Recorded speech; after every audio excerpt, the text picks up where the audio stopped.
আলাইকুম রব্বি আউযু বিকা মিন হামাযাতিশ শায়াতিন ওয়া আউযু বিকা রব্বি আন ইয়াহযুরুন।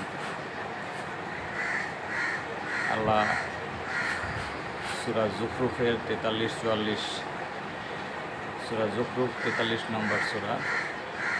এই সূরার 43-44 আয়াতে আল্লাহ বলছেন যে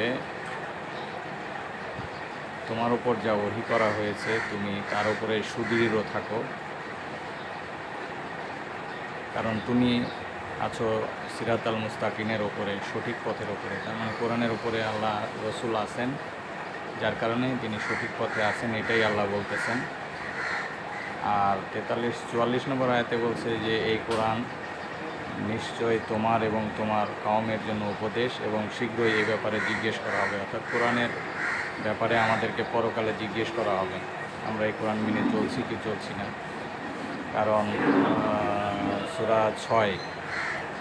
সূরা আনামের 19 নম্বর আয়াতে আল্লাহ রসুল বলছেন যে এই কোরআন আমার উপরে ওহী করা হয়েছে। তার মানে কোরআন ওহী করা হয়েছে এবং কোরআনের ওপরে আল্লাহ সুদৃঢ় থাকতে বলছেন, কারণ এটাই হলো সিরাতাল মুস্তাকিম।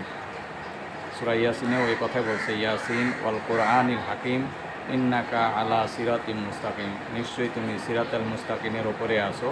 কারণ এই কোরআন একটা হিকমতপূর্ণ অর্থাৎ প্রজ্ঞাপূর্ণ একটা কোরআন। সুতরাং এই কোরআনকে অনুসরণ করা ছাড়া আপনি সিরাতাল মুস্তাকিমে থাকতে পারবেন না, এবং পরকালে বাঁচার কোনো রাস্তা নেই, কারণ এই কোরআনের ব্যাপারে আল্লাহ পরকালে জিজ্ঞেস করবেন। ধন্যবাদ সবাইকে।